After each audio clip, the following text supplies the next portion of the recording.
नमस्कार। आप सभी का स्वागत है किस्से और कहानियों में। आज की कहानी रामायण के अयोध्या कांड की कहानी है, जिसका शीर्षक है कैकेयी को भवन में। इससे पहले मैं राज तिलक की तैयारी, घोषणा और अब घोषणा के बाद कैकेयी का क्या रिएक्शन होता है वो देखते हैं। चलिए शुरू करते हैं। राम के राज तिलक का शुभ समाचार अयोध्या के घर घर में पहुंच गया। पूरी नगरी में प्रसन्नता की लहर फैल गई। घर घर में मंगल मनाया जाने लगा। स्त्रियां मधुर स्वर में रात भर मंगल गान करती रहीं। सूर्योदय होने पर नगरवासी अपने अपने घरों को ध्वजा पताका बंधनवार आदि से सजाने लगे। हाट बाजारों को भांति भांति के सुगंधित एवं रंग बिरंगे पुष्पों से सजाया गया। गवैये नट नर्तक आदि अपने आश्चर्यजनक करतब दिखाकर नगरवासियों का मनोरंजन करने लगे। स्थान स्थान में कदली स्तंभों के द्वार बनाए गए।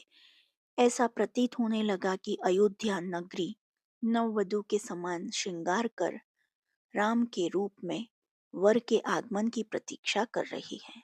किंतु राम के राज तिलक का समाचार सुनकर एवं नगर की इस अद्भुत श्रृंगार को देखकर रानी कैकेयी की प्रिय दासी मंथरा के हृदय को असहनीय आघात लगा।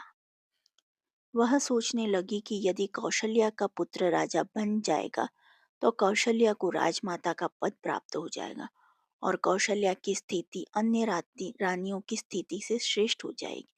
ऐसी स्थिति में उसकी दासियां भी स्वयं को मुझसे श्रेष्ठ समझने लगेंगी।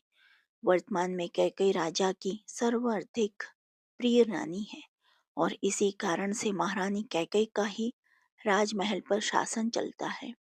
कैकेयी की दासी होने का श्रेय प्राप्त होने के कारण राजप्रसाद की अन्य दासियां मेरा सम्मान करती हैं।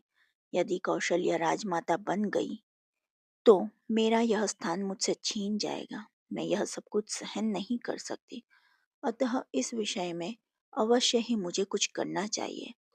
ऐसा विचार करके मंथरा ने अपने प्रसाद में लेटी हुई कैकेयी के पास जाकर कहा, महारानी, आप सो रही हैं?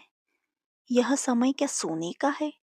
क्या आपको पता है कि कल राम का युवराज के रूप में अभिषेक होने वाला है? मंत्रा के मुख से राम के राज तिलक का समाचार सुनकर कैकेयी को अत्यंत प्रसन्नता हुई। समाचार सुनाने की खुशी में कैकेयी ने मंथरा को पुरस्कार स्वरूप एक बहुमूल्य आभूषण दिया और कहा, मंत्रे, तू अत्यंत प्रिय समाचार लेकर आई है। तू तो जानती है कि राम मुझे बहुत प्रिय है। इस समाचार को सुनाने के लिए तू यदि और भी कुछ मांगेगी तो मैं वह तुझे दे दूंगी। कैकेयी के वचनों को सुनकर मंत्रा अत्यंत क्रोधित हो गई। उसका तन बदन जल भुन गया। पुरस्कार में दिए गए आभूषण को फेंकते हुए वो बोली, महारानी, आप बहुत नासमझ हैं। स्मरण रखिए कि सौत का बेटा शत्रु के जैसा होता है। राम का अभिषेक होने पर कौशल्या को राजमाता का पद मिल जाएगा और आपकी पदवी उसकी दासी के जैसी हो जाएगी। आपका पुत्र भरत भी राम का दास हो जाएगा। भरत के दास हो जाने पर आपकी बहू को भी एक दासी की पदवी मिलेगी। यह सुनकर कैकेयी ने कहा, मंथरा, राम महाराज के ज्येष्ठ पुत्र हैं और प्रजा में अत्यंत लोकप्रिय हैं। अपने सद्गुणों के कारण वे सभी भाइयों में श्रेष्ठ भी हैं। राम और भरत भी एक दूसरे को भिन्न नहीं मानते, क्योंकि उनके बीच अत्यधिक प्रेम है। राम अपने सभी भाइयों को अपने ही समान समझते हैं, इसलिए राम को राज्य मिलना भरत को राज्य मिलने के जैसा ही है। यह सब सुनकर मंथरा और भी दुखी हो गई। वह बोले, किंतु महारानी, आप यह नहीं समझ रही हैं कि राम के बाद राम के पुत्रों को ही अयोध्या का राज सिंहासन प्राप्त होगा तथा भरत को राज परंपरा से अलग होना पड़ जाएगा। यह भी तो हो सकता है कि राज्य मिल जाने पर राम भरत को राज्य से निर्वासित कर दे या यमलोक भी भेज दे।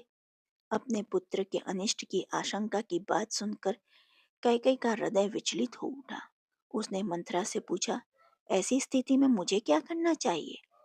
मंथरा ने उत्तर दिया, आपको स्मरण होगा कि एक बार देवासुर संग्राम के समय महाराज दशरथ आपको साथ लेकर युद्ध में इंद्र की सहायता करने के लिए गए थे। उस युद्ध में असुरों के अस्त्र शस्त्रों से महाराज दशरथ का शरीर जर्जर हो गया था और वे मूर्छित हो गए थे। उस समय सारथी बनकर आपने उनकी रक्षा की थी। आपकी उस सेवा के बदले उन्होंने आपको दो वरदान प्रदान किया था, जिसे कि आपने आज तक नहीं मांगा। अब आप एक वर्ष से भरत का राज्याभिषेक और दूसरे वर्ष से राम के लिए 14 वर्ष तक का वनवास मांगकर अपना मनोरथ सिद्ध कर लीजिए। शीघ्रातिशीघ्र आप मलिन वस्त्र धारण कर कोप भवन में चले जाइए। महाराज आपको बहुत अधिक चाहते हैं, इसलिए वे अवश्य ही आपको मनाने का प्रयत्न करेंगे और आपके द्वारा मांगने पर उन दोनों वरों को देने के लिए तैयार हो जाएंगे। किंतु स्मरण रखें कि वर मांगने के पूर्व उनसे वचन अवश्य ले लें कि जिससे कि वे उन वरदानों को देने के लिए बाध्य हो जाएं। मंत्रा के कथन के अनुसार कैकेयी कोप भवन में जाकर लेट गई। आगे की कथा सुनने के लिए please like share and subscribe करें। और ये कहानी कैसी लगी मुझे कमेंट बॉक्स में बताइए और जय श्री राम लिखिए। देखने के लिए धन्यवाद।